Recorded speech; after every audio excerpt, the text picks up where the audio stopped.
E os desafios da articulação do governo no Congresso têm repercutido no evento da Lead Brasil Investment Forum em 2023, que acontece nesse momento em Nova York. O presidente da Câmara dos Deputados participou do evento, falou sobre a necessidade de se criar um ambiente mais favorável do Congresso para que qualquer proposta tenha a possibilidade de ser aprovada. O Marcelo Matos está lá em Nova York, é nosso enviado especial, e tem mais detalhes. Matos, podemos dizer que foram recados diretos ao governo? Ontem você já antecipava aqui essa manifestação de Arthur Lira, dizendo que a principal reforma que o Congresso tem esse ano não é a tributária, é impedir retrocessos que estão sendo propostos pelo governo. Bem-vindo, Matos. Olá, Piotr, boa tarde a você e a todos que nos acompanham aqui na Jovem Pan. Exatamente, mais direto impossível tem sido, portanto, o presidente da Câmara, Arthur Lira. Vamos acompanhar um trecho, então, já que você está se chamando. Vamos ouvir, então, o presidente da Câmara, Arthur Lira, aqui em Nova York. A nossa intenção é de ajudar, é de servir de ponte, de facilitador dessas discussões. Mas eu represento um parlamento que pensa, que tem diferenças ideológicas, políticas, e que na sua maioria é conservador e liberal. Como é que vai passar pautas que sejam diferentes desses temas? A realidade do que aconteceu no plenário da Câmara, que deve acontecer no plenário do Senado, vai retratar essa insatisfação com relação a esses retrocessos. E também a questão ideológica e a técnica. Ele falou do arcabouço fiscal, está, portanto, otimista que vai haver aprovação. Vamos ouvi-lo. Precisará de alterações. E essas alterações virão de maneira contributiva, de maneira educativa, de maneira a que as possibilidades de mudança no Congresso, onde as leis são aprovadas, existam de maneira coordenada, conversada. Serão feitas na Câmara, podem ser feitas no Senado, de maneira que haja mais tranquilidade e respeito ao que preconiza o próprio arcabouço. Nós não podemos ficar no limbo sem nenhum tipo de enforcement quando o assunto não chegar a ter cumprimento de metas. Exatamente. Na semana passada, então, a Câmara deu recado, como você falou, a questão das fake news, também a questão das estatais, né, o marco do saneamento. E vamos mais uma vez ouvir o presidente da Câmara, Arthur Lira. As interlocuções, elas precisam ser descentralizadas. O governo não é um ministro que vai resolver. Não adianta o ministro da articulação resolver, e o ministro da Casa Civil não querer, o da Casa Civil querer, e o ministro fim não cumprir. Então, esses encaminhamentos de discussões de políticas públicas entre Congresso e Executivo precisam e vão estar mais afinados.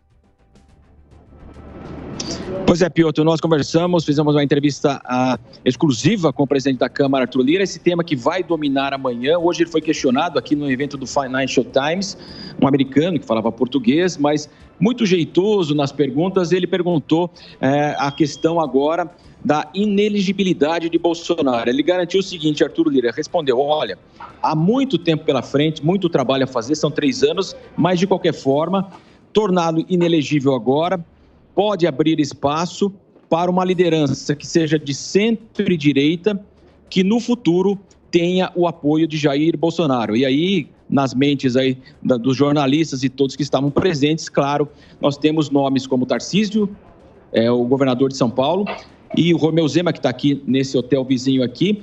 Então, ele garantiu isso. Essa vai ser a manchete a partir de amanhã, com certeza. Já grande repercussão no Brasil. Foi há pouco aqui no Financial Times, aqui em Nova York. Piotr. Muito obrigado. O Marcelo Matos lá no evento do Lead em Nova York.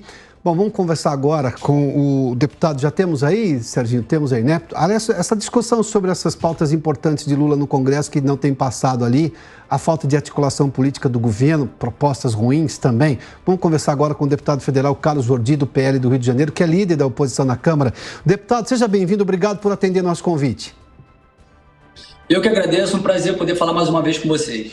Deputado, vamos lá, vou pegar 2 trechos do que disse o presidente da Câmara, que ele tem um parlamento que pensa que sim é conservador nos costumes, porque foi a vontade do eleitor, e liberal na economia, que não vai aceitar retrocessos do que já foi aprovado na gestão passada. E ele defende sim uma punição no arcabouço fiscal se por acaso o governante não cumprir lá o que se diz, no que diz respeito às contas fiscais. O senhor acha que vai ser esse o entendimento da Câmara? Olha, eu acredito que realmente nós temos um Congresso conservador. Muitos, apesar de não serem conservadores, que realmente pautam o seu mandato dessa forma, como muitos que foram eleitos na esteira do presidente Bolsonaro, como nós do PL, existem também aqueles que são mais liberais, como alguns parlamentares do Novo. Muitos parlamentares de centro são conservadores e óbvio, que não aceitam retrocessos, não aceitam determinadas pautas que possam estar interrompendo todo um ciclo que começou com o presidente Bolsonaro. E mais do que isso, pautas que são caras para a população, reformas importantes que foram aprovadas aqui no parlamento e que estão sendo destruídas como praga do Egito. O governo Lula parece que tem uma sanha vingativa de destruir tudo aquilo que foi feito pelos governos passados. O próprio marco legal de saneamento, uma revolução no setor de água e esgoto, algo que veio para beneficiar a população, dando serviços de qualidade, abrindo a concorrência para que empresas da iniciativa privada pudessem fazer esses serviços e reduzir o preço desses serviços também, propondo uma universalização dos setores de água e esgoto para a população até 2033, com 90% da população tendo acesso a esgoto, 99% tendo acesso à água. E Lula vem com um decreto totalmente inconstitucional, porque exorbitou do poder regulamentar, legislou querendo desfazer uma medida que foi tomada pelo Congresso Nacional. Então, mais do que uma questão de um Congresso que seja conservador ou liberal, o Congresso decidiu isso e ele não pode usurpar nossa competência, atropelar, afrontar as decisões tomadas pelo Congresso Nacional.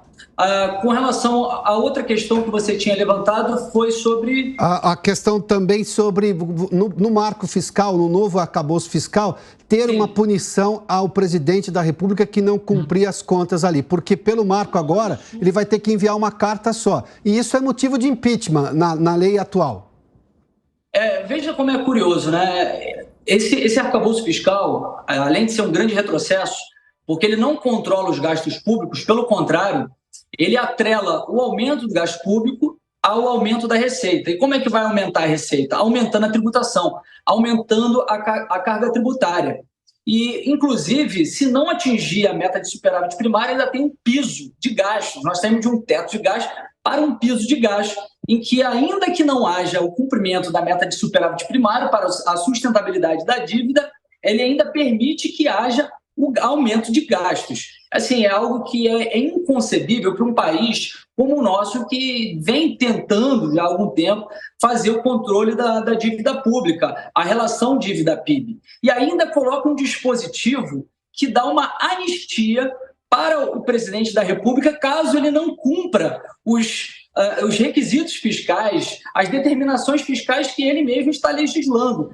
E é irônico porque, quando ele coloca esse dispositivo, que é o artigo 7º, ele assina uma nota de culpa de Dilma, que eles falam tanto que foi golpe, mas eles estão dizendo que a Dilma, de fato, cometeu crime de responsabilidade por não cumprir as responsabilidades fiscais que estavam previstas para ela, como as pedaladas fiscais. Mas eu acredito que isso daí tenha sido mais um bode na sala, algo em que eles vão querer negociar para retirar e aprovar o arcabouço, o calabouço fiscal que vai levar o Brasil a uma decadência econômica tremenda. Deputado, eu sei que o senhor tem compromisso, já fui avisado aqui, eu só quero fazer mais um questionamento, por gentileza. O governo está falando em distribuir cargos para melhorar a articulação política, a base de apoio dele no Congresso Nacional. O senhor acha que isso é capaz de mudar o entendimento que tem hoje o Congresso Nacional sobre essas medidas do governo Lula? Olha, depende da proposta. Existem propostas que são inegociáveis, como o Marco Legal do Saneamento, que realmente foi algo aprovado pelo Congresso Nacional e que de fato, contribui para a melhora de vida da população e que os parlamentares, boa parte deles, se sentiram desrespeitados. Sim. Por isso que, ainda que eles estejam fazendo tantas liberações de emendas, tantas concessões de cargos de segundo e terceiro escalão em estatais e em cargos no governo, eles tiveram essa derrota humilhante, que demonstrou que a base do governo é uma base muito frágil.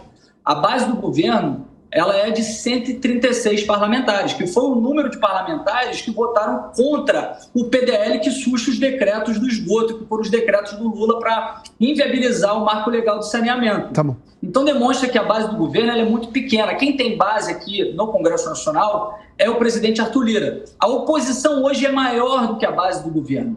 Quem tem a base realmente em que tem o maior número de parlamentares é o presidente Arthur Lira. Pois não. E quando ele demonstra, quando eles fazem uma proposta como essa, que afronta o parlamento, é óbvio que é inevitável que haja a derrubada de uma medida como essa. O governo não tem propostas, até agora não apresentou nada de concreto, a não ser esse arcabouço fiscal, que até pouco tempo era um PowerPoint. Não havia aprovado nada no Congresso Nacional, aprovou semana passada a Lei de Equidade Salarial, que também é inócua, já que isso já está previsto na Constituição, na CLT. Então, eles não conseguem aprovar nada. Se tiver a liberação de emendas, a liberação de cargos e de uma proposta que seja mais palatável para o Congresso Nacional, para a Câmara dos Deputados, é óbvio que eles vão conseguir aprovar. Mas se forem tantas medidas bizarras, tantas medidas que são horríveis, como eles vêm fazendo, não vão conseguir prosperar aqui na Câmara dos Deputados. Deputado Carlos Jordi, muitíssimo obrigado pela gentileza de nos atender aqui na Jovem Pan. Boa tarde ao senhor, hein? Bom trabalho. Eu que agradeço, uma boa tarde. Bom, deputado Carlos Jordi é líder da oposição na Câmara dos Deputados, ele é do PL do Rio de Janeiro. Ou seja, tem muita ideia ruim. Agora, se isso vai ser, digamos, contornado com cargos, a gente vai ter que acompanhar. Mas, por enquanto, as ideias são bem ruins porque afrontam o parlamento. Coisa que o parlamento já votou, já discutiu dentro da sua prerrogativa constitucional, que é legislar e discutir leis no país, né?